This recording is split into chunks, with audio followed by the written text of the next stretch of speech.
Hi, my name's Steve Bartlett, and welcome to Fight Back, my weekly show where I rant and rave about all things that are bothering me. I'm in a really bad mood tonight. I don't want to talk about it because I promised I was going to talk about how we can try to end gun violence. So we're going to keep sticking with that subject tonight.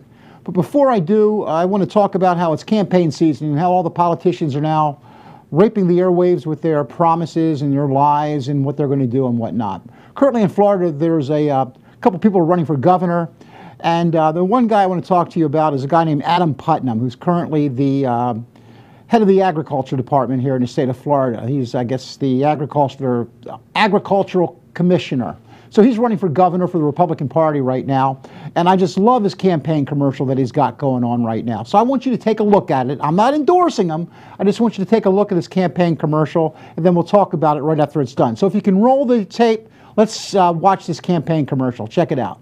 As a fifth-generation Florida farmer, I know what it's like to sweat for your paycheck. Today, liberal elites look down on people who work with their hands, pressuring too many kids into student loan debt, leaving them with degrees they can't use and bills they can't pay. We need to get back to honoring and respecting experts of a trade. I'll make vocational training a top priority. Our kids should be career-ready, not debt-ridden. College is not the only path to success, and it's okay to say it.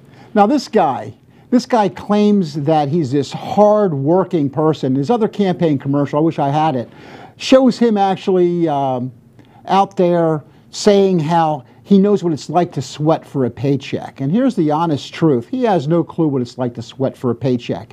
In that commercial, he's wearing his mom jeans, he's got his perfect hair, he's got his sleeves all rolled up, and he's throwing bay on the back of some sort of little trailer or whatever. I think you've all seen this commercial. But this guy, he got his money the old-fashioned way. He inherited it.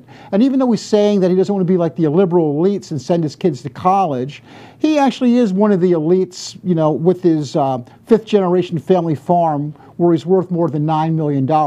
And he earned the money the old-fashioned way. He inherited it. He didn't work his ass for it. But he went to college, and he's got his degree in farming. It's not called farming, it's called a Bachelor of Science in Food and Resource Economics. And, you know, this degree in farming is, I guess, how he can say that he's able to become the Commissioner of Agriculture in the state of Florida. Okay? And, you know, he's done some sleazy stuff. When he was in Congress, he was the youngest man in the House of Representatives at one time. And he actually kicked back some graft to not only the state of Florida, not only his own district, but actually money to the Department of Citrus in Lakeland, which actually put money in his own pocket. He actually got nailed for putting money into his own pocket when he was actually in Congress, which I guess is what he learned with that Bachelor of Science in Food and Resources Economics degree. Okay? But I don't want to talk about any of that. Okay, this is what I want to talk about. I want to talk about his job as an agricultural commissioner.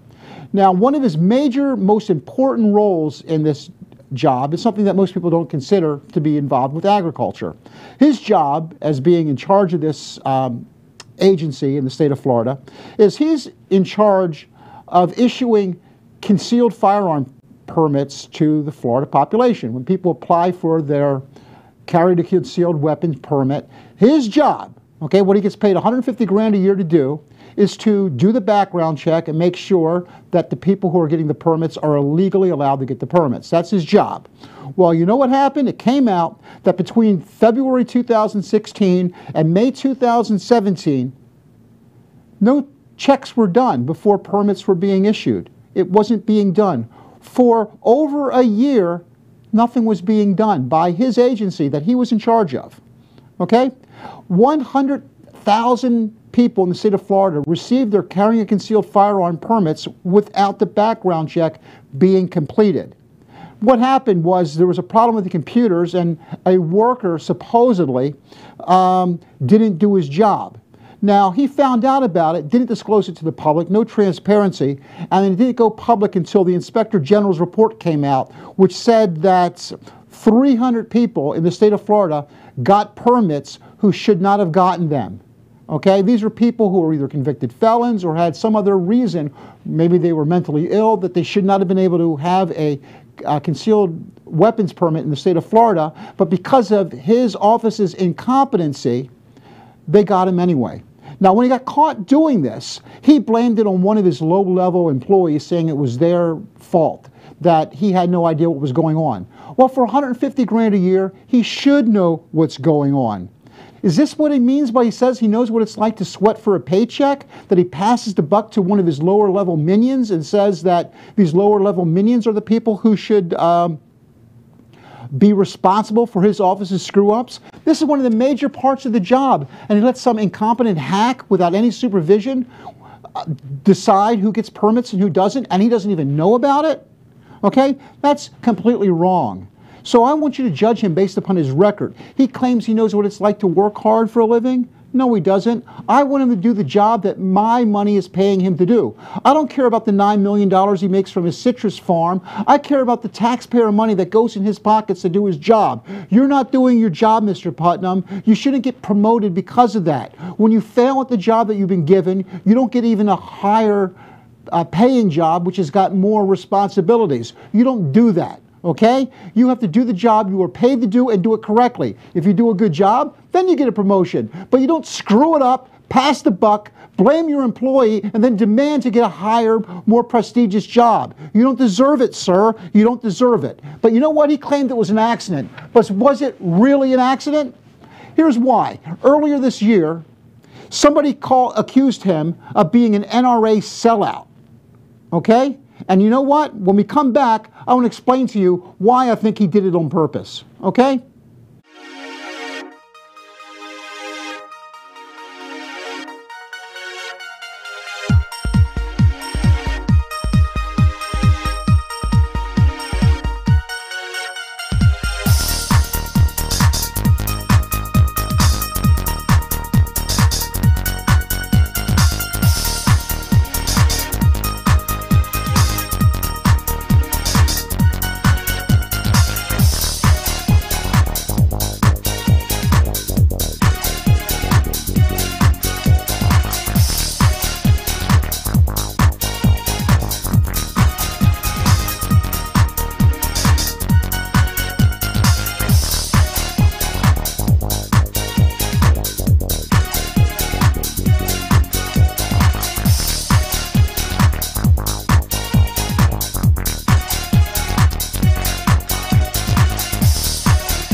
Hi, I'm Jerry from Hot Locks Hair Salon. We are conveniently located at 13414 US Highway 19 in Hudson.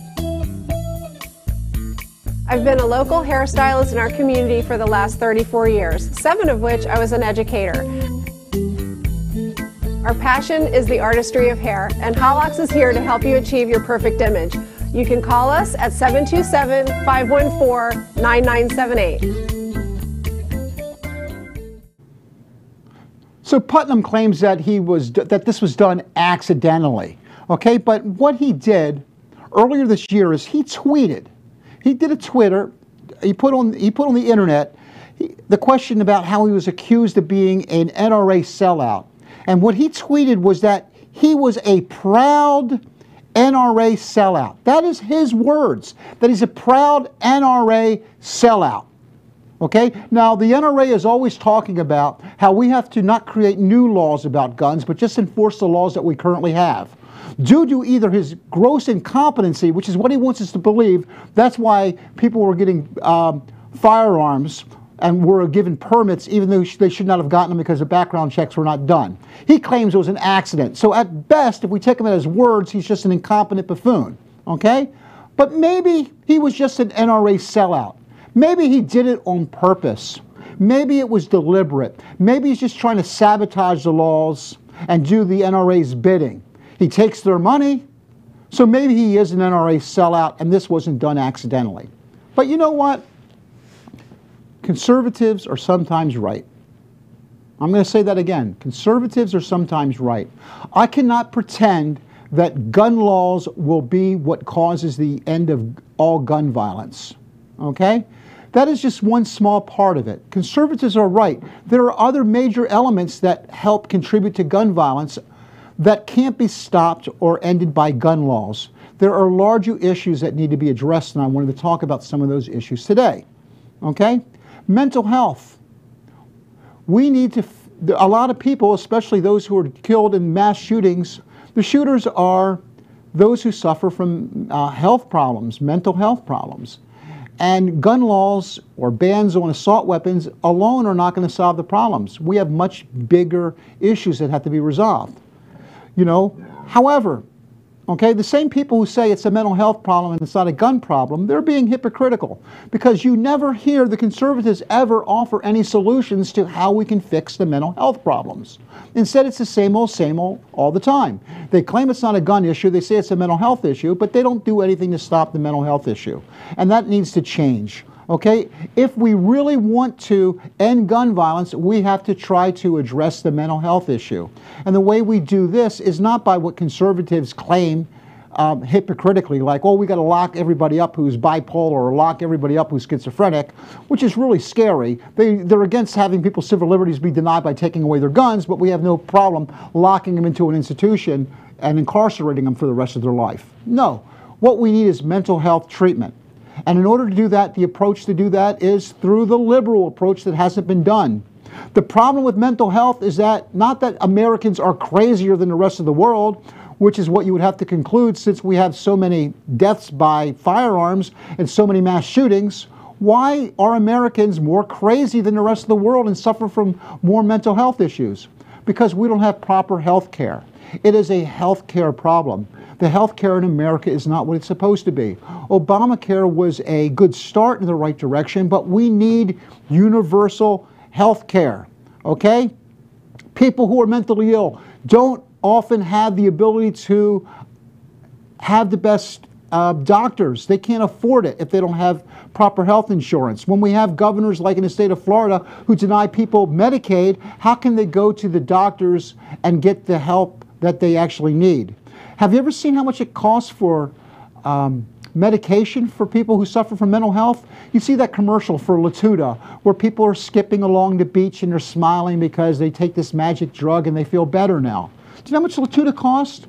On the average, it costs the average patient without insurance about $1,200 a month, $1,200 a month. People can't afford that, especially the mentally ill. Rich people should not be the only people who are entitled to health insurance in this country. If we really want to cut down on gun violence, we need universal health care. We need Medicare for all, like Bernie Sanders talks about. Very simple. You pay a little bit more in taxes and everybody gets Medicare. Everybody gets cared for. Everybody gets cheap, if not free medication. You don't have to pay for private insurance, and it brings costs down because it cuts out the middleman. Instead of the big HMOs and the big insurance companies making billions of dollars in profits and the pharmaceutical companies making billions of profits, if we all just have it, if we all are taking care of each other, if medicine isn't a for-profit business but is done for the good of everybody, costs will go down and more people will be treated. If more people are able to afford proper mental health care and more people are able to afford their medications, gun violence will go down. We don't have to take away all of your guns like people accuse liberals of wanting to do. But you can't have it both ways. You can't sit there and say it's not a gun problem, it's a mental health problem, but not try to do a damn thing to stop the mental health problem. Let's stop being hypocrites and start doing what it takes. Okay? Let's try to give everybody universal health care. That's a step in the right direction. Another thing that can't be stopped by gun violence, which we hear all the time, is the problems with our inner cities. That gun laws don't stop gangbangers from buying guns illegally. That you can have all these background checks, but they don't follow the law anyway. Criminals don't follow the law. And you know what? Conservatives are right in the inner cities. Cities like Chicago and St. Louis and Baltimore have very large gun death problems, and gun laws by themselves aren't going to fix those solutions. What we need to do is do our best to try to fix the inner cities. But once again, conservatives often are not willing to do what it takes to try to save our inner cities. Okay? Gangs themselves are not the problem. Gangs are not the disease. Gangs are symptoms of the disease. The actual cause of gang violence and why gangs exist to begin with they're caused by poverty, by a history of racism, by a lack of hope and a lack of any feeling that the future is going to get better. People join gangs out of desperation. If anyone's ever seen the movie The Godfather Part 2, you understand that the whole idea of organized crime in inner cities is not something that just started in the 90s or in the 80s or in recent history, but it's been with us ever since immigrants started coming to our country at the turn of the 20th century, from the end of the 1900s. And what we need to do is we need to realize that, like in the movie The Godfather, when people are poor, when people are disenfranchised, when people feel discriminated against, like our immigrants did in the early 20th century, the only place they can go to for protection was organized crime. And that's how the mafia gained power at the turn of the century, the 20th century. What's happening with gangs in modern America in the inner cities is the exact same thing. When people are thrust in poverty, when they feel like they have no chance and no hope, when their fathers are in prison for drug crimes, when they feel that the educational system is letting them down, they turn to gangs. And the way to stop this problem is to try to stop the poverty, try to stop the racism, try to tackle the despair at the cause. When we come back after break, we're going to talk about other major problems in our country and how we can try to solve them.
Hi, I'm Jerry from Hot Locks Hair Salon. We are conveniently located at 13414 US Highway 19 in Hudson.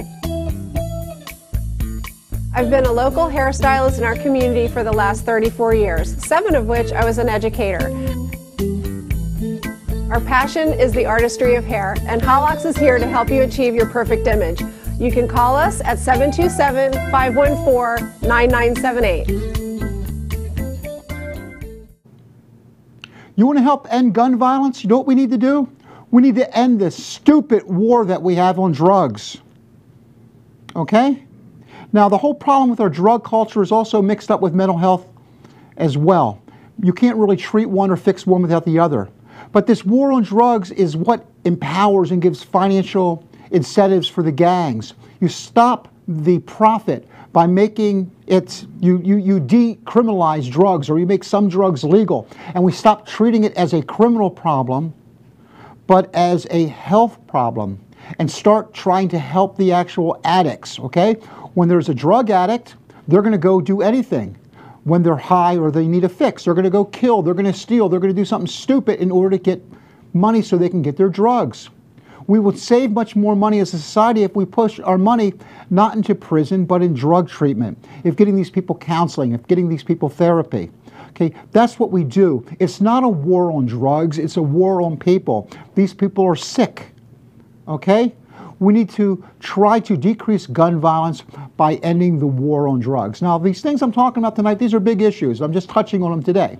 We can have entire episodes or entire series of episodes on things such as how to try to reduce racism, how to try to fix the inner cities, how to try to end the war on drugs and turn it into something that is health care central as opposed to treating it like the criminal situation that we're currently wasting billions and billions of dollars on. Okay? We could have a whole episode on that, but I just want to touch on how the conservatives are actually right. We need to tackle the big issues instead of just come up with gun laws. Okay? If we really want to end the war, the amount of gun violence that we should have in our country. Another problem that we have is that, like I said, a lot of African American men and fathers are no longer home. They're incarcerated. And when they're incarcerated for very lengthy time, our prison system is not rehabilitative. We don't try to teach them how to engage with society and how to become law-abiding citizens. Instead, our criminal justice system makes things worse. When they get out of prison, they have no job skills. They have no ability to socialize. They've been brutalized, raped, treated like animals or children in prison, not able to be or how to gain self-respect. So when we release them back on the street without any skills, without any training, they're going to either revert to becoming criminals again, or they're going to be sociopaths and not know how to actually respond in a civilized manner. Okay? And these laws that put people in prison are depriving a lot of people in inner cities from having a role model who can actually help them out, and instead they rely on gangs for support economically and emotionally. Okay?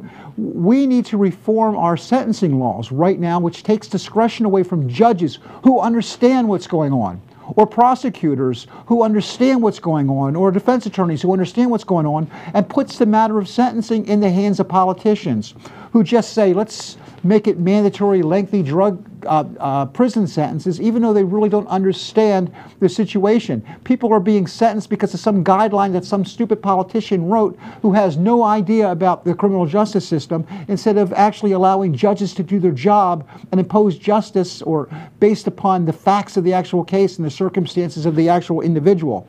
One politician who wants to do that who knows nothing about the criminal justice system is, drum roll please, Adam Putnam. Adam Putnam wants harsher sentences and more mandatory sentencing, less discretion of the judges to do their job. Judges who hear it day in and day out and understand what the causes of crime actually are. No, let's not let the judges have discretion. Let's put people in prison for stupid drug crimes for just a little bit longer. Putnam said that he will veto any law that lowers the sentences for people accused of drug trafficking or convicted of drug trafficking. What Putnam doesn't understand is that most people who are convicted of drug trafficking are not selling drugs. Under the statute in Florida for drug trafficking, all you need to do is possess a certain amount of drugs, and it becomes not simple possession, but drug trafficking. If you have a pill of oxycodone, for instance, a whole pill bottle of it, for your own personal consumption, because of the amount of pills in that pill bottle, that is drug trafficking. You're not selling it to anybody. You're not Tony Montana. You're not a big-time drug dealer, but you're treated like one. Under Putnam, these people should go to prison for 15 years, 20 years, 30 years with a mandatory sentence without the judges having any discretion to give something less than that. It's crazy. Okay? It's also extremely expensive. We're wasting our money. We're wasting our treasury, putting people in prison for 30 years, 40 years, and it costs like $40,000 a year of taxpayers' money that can be going to schools to house these prisoners. People like the Koch brothers, ultra-conservatives or libertarians, are against this and want there to be a reduction in these mandatory sentencing and a loosening of these nonviolent criminals. Okay?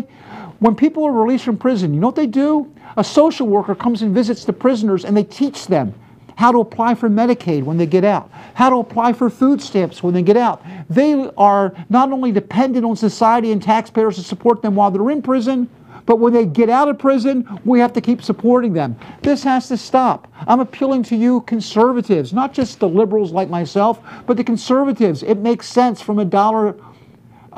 It makes sense from an economic standpoint. If you want to save the taxpayers' money, let's reform the prisons. Let's teach these people how to be independent and strong-willed and law-abiding citizens, not let's treat them like animals so when they get out, they're nothing more than, I don't know, they're worse off than when they went in.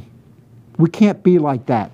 Okay? We need to put these people back in society. They should be able to get jobs when they get out. You finish your sentence, you should be able to vote.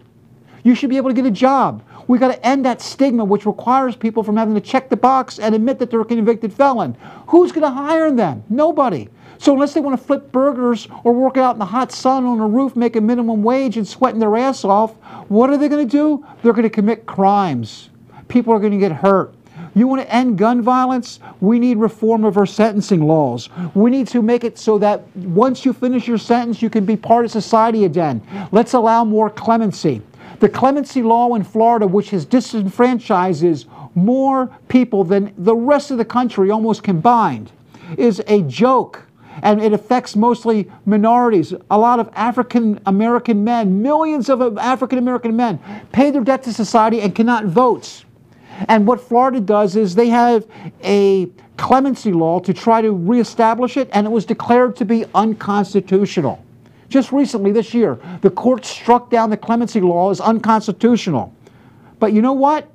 Do you know who wants to appeal that? Who wants to defend that horrible status quo law? His name is Putnam. If we really want to change the society, we need educational reform. Okay, college should be free. We should give our kids hope. We should not give them despair. Okay, we can pay for this bloated military. We can pay for tax cuts for the wealthy and the richest Americans, but we can't afford to send our kids to school. Not everybody's parents own rich farms like the Putnams do. Okay, we need to educate our youth. We want to cut down gun violence. That's what we need. We need reform. Next week will probably be my last week about gun violence. I'll see you then. Okay, stay safe.